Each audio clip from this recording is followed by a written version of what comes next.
लो boss Amrutanjan.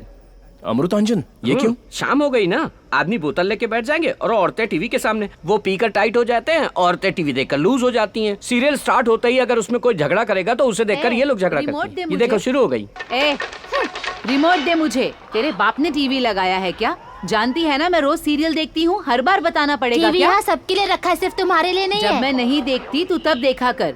जब तक मैं टीवी देखूंगी तू रिमोट को हाथ नहीं लगाएगी। तुझसे नहीं लड़ सकती, तू हमेशा लड़ती रहती है, इसीलिए घर वालों ने बाहर निकाल दिया तुझे। अच्छा, तो तुझे किस लिए छोड़ा है? तुझे भी तो घर से निकाला है। डेली इनकी लड़ाई से हम लोग टॉर्चर होते हैं। कहते हैं इस देश में सहनशीलता कहीं नहीं है, पहले अपने घर में होनी चाहिए। लेकिन घर में अगर ऐसी माएं और बीवियां हो झगड़ा करने वाली तो आदमी परेशान हो जाता है, समझे आप? एक तरफ माँ को सपोर्ट नहीं कर सकता, एक तरफ बीवी को सपोर्ट नहीं कर सकता, फेसबुक में भी ये सब नहीं डाल सकता, इसलिए कंफ्यूज होकर सफर करता है। आखिर में परेशान होकर वो अपने माँ बाप को यहाँ आश्रम में छोड़ के आराम से रहने लगते हैं। इन्हें घर से बाहर करने के बाद भी ये लोग अपनी पूरी जायदाद उन्हीं के नाम लिख देते हैं और उन्हें बैठ के श्राप देते रहते हैं। हमें क्या पड़ी है? चलू boss. Boss boss boss boss boss, दरवाजा मत बंद कीजिए, अभी कोई आने वाला है। 10:30 बज गए। उनके लिए तो अभी रात शुरू हुई है। वो अभी बाहर जाके पूरा शहर घूम के अपने फ्रेंड्स से मिलके आते वक्त एक 90 और मेरे लिए एक 90 लेकर आएंगे। बहुत बढ़िया आदमी है। चिकना। हाय सर, मैंने आपका खाना आपके कमरे में रखवा दिया है। ये तुम्हारा 90। ये कौन है?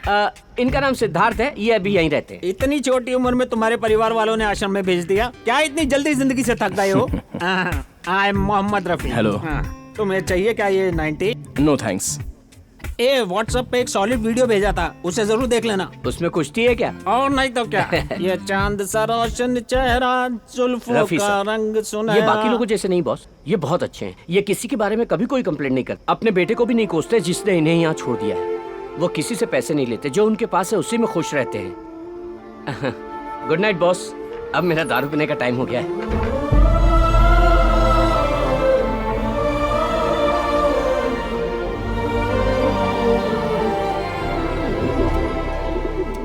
पिताजी, अगले महीने हमारे घर का गृह प्रवेश है। उसका सबसे पहला कार्ड मैं आपको दे रहा हूँ। प्लीज फंक्शन में जरूर आइएगा पिताजी। जब मैं सर्विस में था तब गवर्नमेंट ने अलाउड किया था मुझे ये प्लॉट। ये प्लॉट भी मेरा है और ये पैसा भी मेरा है। तूने इसमें घर बना लिया, अब अपने बाप को आश्रम में छोड़ के तू घर में मजा लेना चाहता है। बॉस, इनका नाटक चालू। प्लीज आप जरूर आइएगा सर। मैं चलता हूँ कृष्णा। हाँ,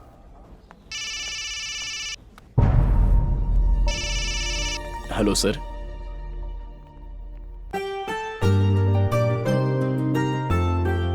हेलो अंकल। हाय। क्या सोच रहे हैं अंकल? नथिंग।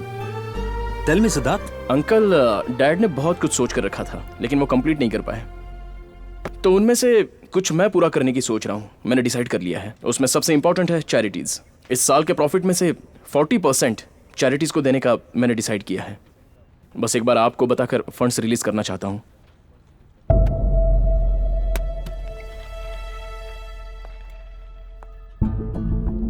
क्या बात है अंकल, आप साइलेंट हो गए? क्या हुआ? तुम जिस हाल में हो इस वक्त ये बताना ठीक नहीं लग रहा है, लेकिन बताना ही पड़ेगा। मेरे ख्याल से जो भला करते हैं उनके साथ भला नहीं होता सिद्धार्थ। समाज में सबकी मदद करने के लिए अशोक ने एक पोलियो फंड बनाया था, लेकिन उसमें जो कमी पड़ गई थी ये बात तुम तक नहीं पहुंची। पूरा राज्य तुम्हारे पिताजी से नफरत कर रहा था। पूरे राज्य की जनता भी तुम्हारे पिताजी के खिलाफ।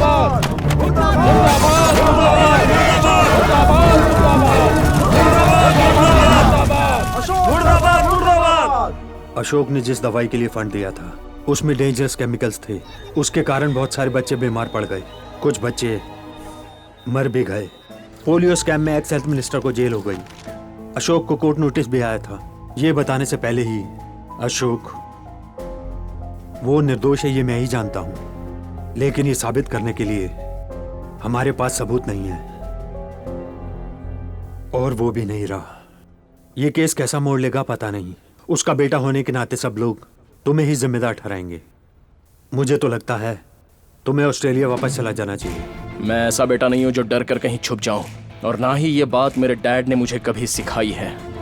जिस आदमी के कारण मेरी एक पहचान बनी है उनकी पहचान बचाने के लिए मैं कुछ भी कर सकता हूं। सिद्धार्थ,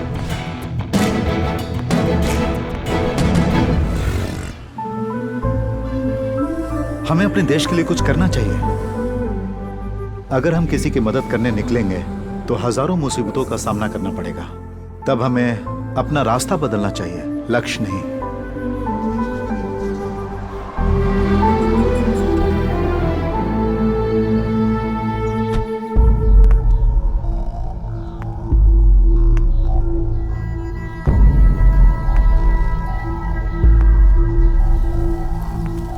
बॉस, आश्रम चलाने के लिए कृष्ण भैया ने कुछ फाइनेंस लिया था। आज तक तो वो किसी तरह मुश्किल से इंटरेस्ट भरते आए, पर पिछले 3 महीनों से वो भर नहीं पाए। इसलिए उस फाइनेंसर ने सबको बाहर कर दिया है। कृष्ण भैया ने बहुत हाथ पैर जोड़े लेकिन कोई फायदा नहीं हुआ। सर प्लीज प्लीज मेरी बात सुनिए, यहाँ सब बुजुर्ग लोग हैं सर। निकल बाहर यहाँ से। सर इन बुड्ढों को लेकर यहाँ से दफा हो जाओ। सारे दरवाजे लॉक करो।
अपू,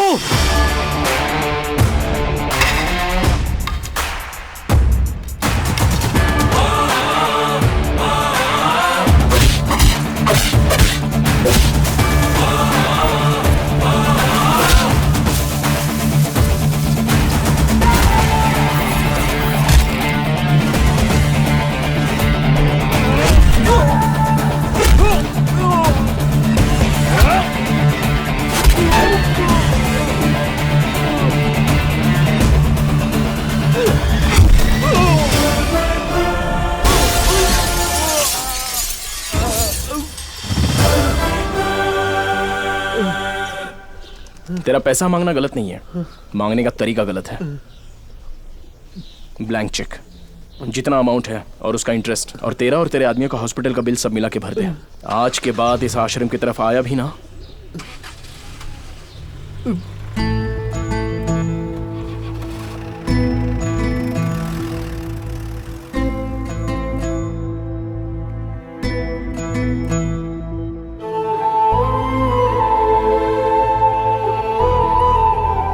चलिए अंदर।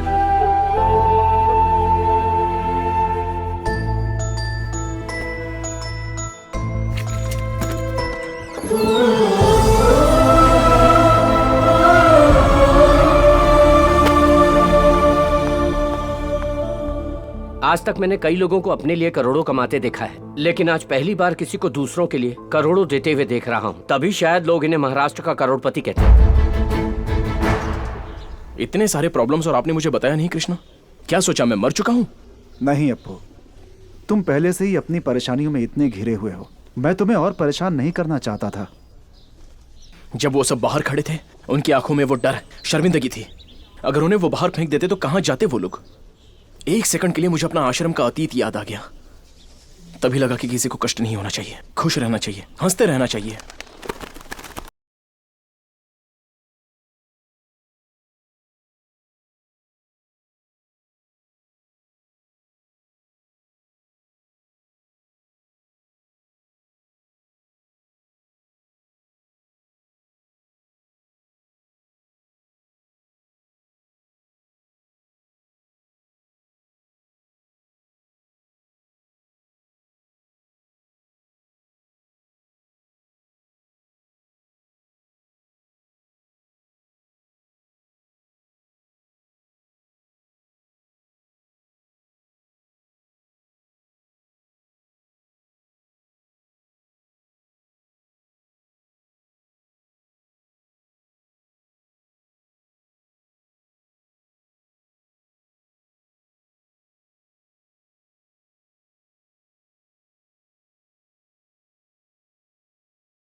चुप हो जाओ। क्या है, कोई भी मुझसे बात ही नहीं करता। जब घर पे थी तब भी कोई बात नहीं करता था, अब यहाँ पे भी यही हाल है। अगर आप हमेशा टीवी के लिए सबसे लड़ती रहेंगी तो कौन आपसे बात करेगा? मेरी क्या गलती है? घर में भी कोई मुझसे बात नहीं करता था, मैं अकेली बैठे बैठे क्या करती, तभी टीवी देखना शुरू किया। अभी I have told you so many times not to speak with Granny. She will spoil you. तुम्हारी माँ की वजह से मेरा बेटा बिगड़ रहा है। वो ठीक से इंग्लिश भी नहीं बोल सकती। जानते हो कितनी शर्म की बात है? It's clear. इस घर में या तो तुम्हारी माँ रहेगी या मैं रहूंगी। और वो इंग्लिश मेरी दुश्मन बन गई बेटा। वैसे आप इंग्लिश नहीं जानते तो उसमें इतना टेंशन क्यों लेना? यहाँ तो बहुत से लोग मराठी भी नहीं बोल सकते हैं। मैं आपको इंग्लिश सिखाऊंगा। क्या बात करते हो, मैं और इंग्लिश, ये कैसे होगा? जब आप मराठी सीख सकती हो जिसमें बहुत से अक्षर हैं, तो सिर्फ 26 अक्षर वाले इंग्लिश को क्यों नहीं सीख सकती?